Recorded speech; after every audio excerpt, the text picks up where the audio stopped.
My name is Anthony Mills. I'm a lifelong member of the DMV community. I'm an Orthodox Jew.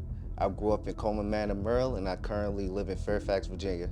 Like many in this region, I dedicated my career to federal contracting and public safety with over a decade of experience in the security industry, including armed and supervisory roles. The DMV region is home to thousands who work in federal roles or through government contracting, many of who come from diverse religious backgrounds. But none of us should have to choose between our faith and our career.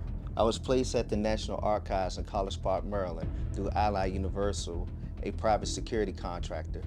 Despite following all the proper procedures, my religious accommodation request to keep my beard, something required by my faith, was denied by the agency. What's even more troubling, I was removed from my post not because I broke any rules, because I stood firm on my religious beliefs. This is not just my story, it's what many others may be quietly enduring.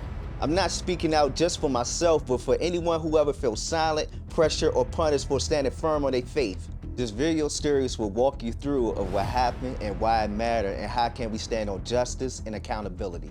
Leviticus chapter 19 verse 27 clearly says, "You shall not round off the hair on your temples or mar the edges of your beard." As an Orthodox Jew, this is not just a tradition, it's a religious law.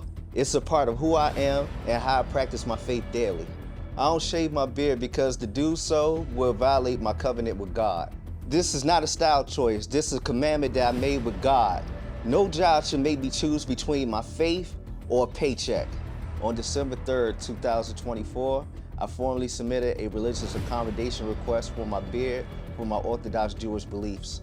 I provided documentation from my synagogue, and I completed all the required paperwork and waited in good faith for a response. Ally Universal approved my religious accommodation, but the National Archives never gave me a direct response for 2 months. During that time, I asked to see an SOW or any written policy about beard restrictions, and I never received it. I was told verbally that NARA had a policy, but they wouldn't show or provide written justification. If I would have seen the SOW back then, I would focus more time on transferring to another site. But instead, I was left in the dark, and I wasted precious time of making an informed decision. It wasn't until months later, during the arbitration proceedings, that a subpoena had to be issued just to get access to the policy that they used to remove me. After 2 months of silence, I was told by my supervisor that NARA denied my accommodation. I was told I had to cut my beard 1/4 of an inch or be removed from the site. When I asked who made the decision, they said someone above BX, but gave me no name, no title, and no written confirmation. Ironically, the head of BX has a longer beard than mine. Other employees like him weren't penalized. Why was I? If NARA truly had a no beard policy in the SOW, why wasn't I shown back in December? Why did it take until arbitration and subpoenas to see basic justification? If Ally and NARA were acting in good faith, transparency would have been the first step, not the last resort. Ally is my employer. They approved my accommodation, but still enforced the client's denial. They never pushed back. They never got written justification from the client. The National Archives never provided any legal basis, policy citation, or documentation to show why allowing my beard would be a substantial hardship. Federal agencies and contractors are bound by Title VII of the Civil Rights Act. Neither parties can ignore that law. After 2 months of silence, I was suddenly removed, then told I could be terminated after 30 days without reassignment. I never refused to work, I refused to violate my faith.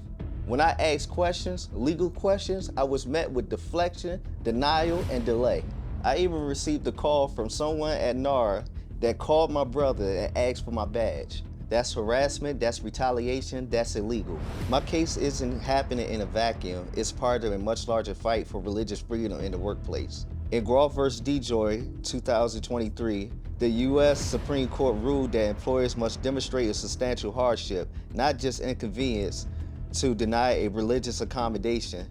This raised the standard and put more power back into the hands of the religious employees. The National Archive has never provided any documentation showing why my beard is a hardship, much less a substantial one. That's a clear violation of what Groff requires.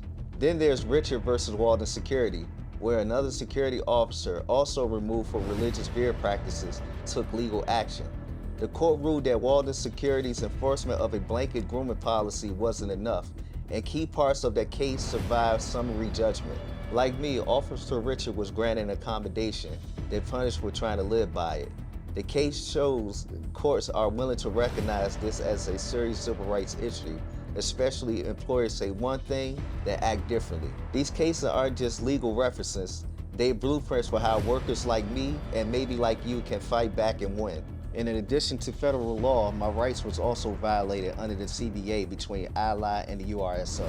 The union officially filed a grievance on my behalf, citing violations of Article 8, 9, 17, 18, and 20 of the agreement. Here what those articles protect. Article 8, non-discrimination, guarantees that no employee shall be discriminated against on the basis of religion, race, or other protected classes. Denying my religious accommodation goes directly against this. Article 9, grievance and arbitration procedure, outlines the process for handling disputes. The fact that I was removed without just cause or timely due process is a breach of this article.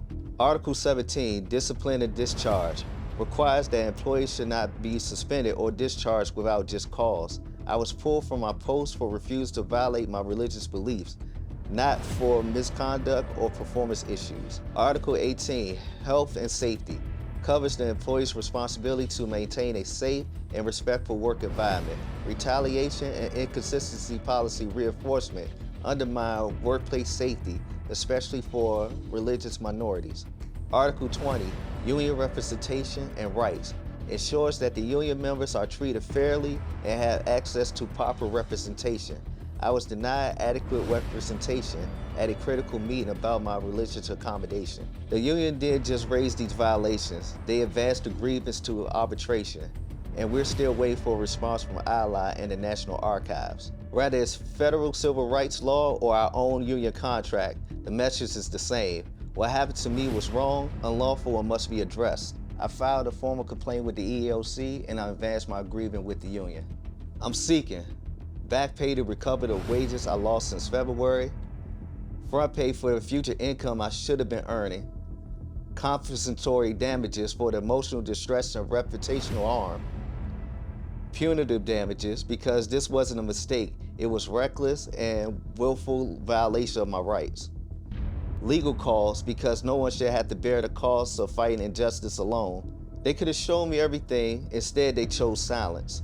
One of the most frustrating things about this process, how basic information was hidden from me from the beginning.